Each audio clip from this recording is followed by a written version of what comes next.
The Trump administration are a bunch of fart faces, right? In fact, they meet 12 of the 14 conditions of being a fart face regime. Now, I'm saying fart face, but the word I really mean sounds a lot more like fashionista, but I can't really use it because our beloved app doesn't love that word so much. So today, we're going to talk about the 14-ish ways that the Trump administration are a bunch of fart faces. Let's talk about it. In 1995, one of my favorite authors and philosophers, Umberto Ecco, an Italian who lived through a fart-face regime in Italy, wrote a book called Fart Face. And in this case means prototypical, or applying to all the things in this group, right? So he outlined 14 different things that causes one to be a fart face. Now, having one of these things doesn't make you a fart face. You need to have a constellation of them, and the more of them you have, the more of a fart face you are. So let's check them out. 1. The fart face sells the cult of tradition. Things were better back in the day. All we have to do is become who we were in order to become the people we were meant to be. You have to follow me back to the best time. Make America Great Again is the perfect example of following the cult of tradition because it's vague enough to speak to any tradition that anybody who wants to go back in time can glom onto, while being specific enough to call towards tradition itself. 2. The fart face rejects modernism.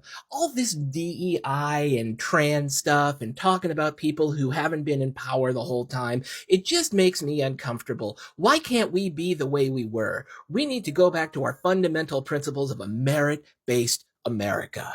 Forget about all this culture war nonsense. Forget about all this DEI nonsense. Come with me back to a time when men were men and women were women, and we never had to worry about all of this. It's arch-Trumpism, right? It's the idea that there is a simplistic way of living, and we are all part of it. We just have to acknowledge it.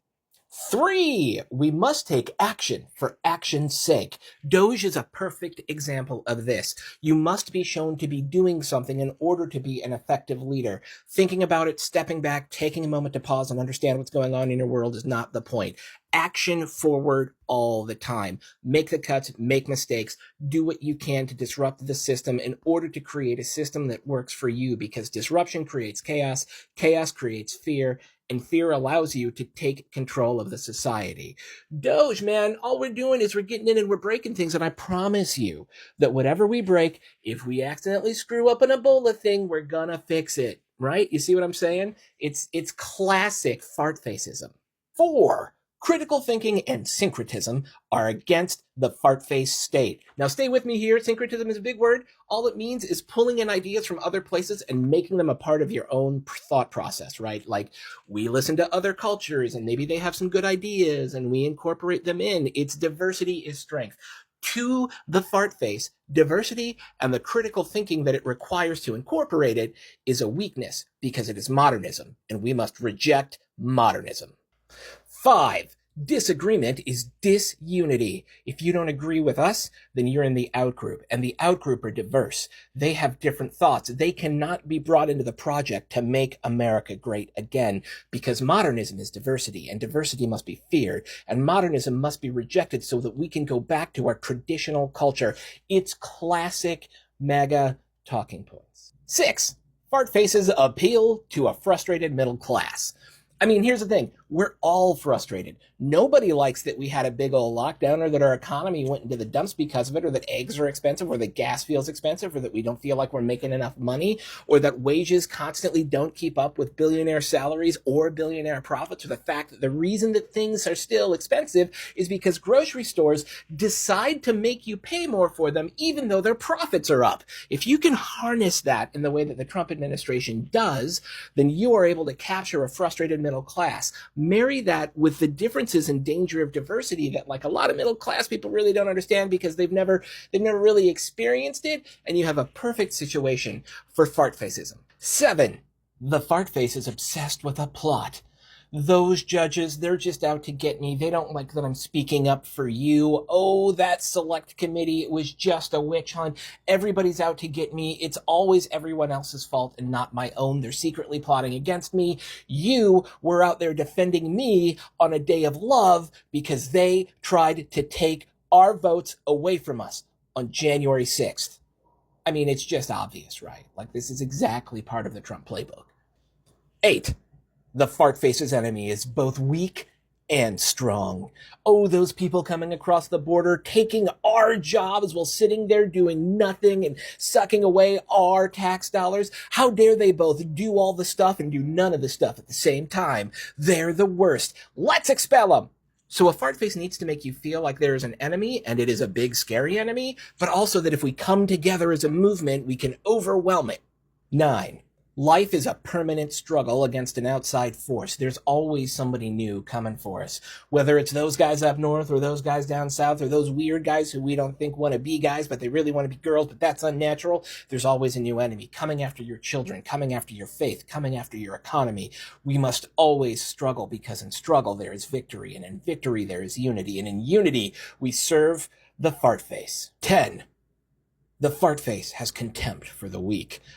We don't care about the poor. We care about you, the middle class. We don't care about that disabled reporter. It's okay to make fun of him. We don't care about anybody except the people who follow us, because we are strength and our followers are strength. You see this all the time in the Trump movement, whether it's on the abortion issue, where they're totally cool with harming women but want to try and save the baby, but until the baby comes out, and then the baby's just part of a welfare society that they want to get rid of.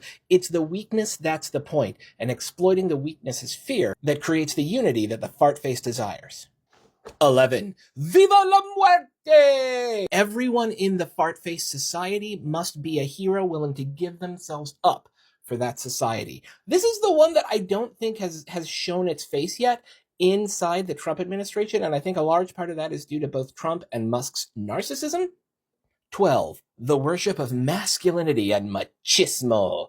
I don't think I pronounced that right. Anyways, this is obvious in the MAGA regime.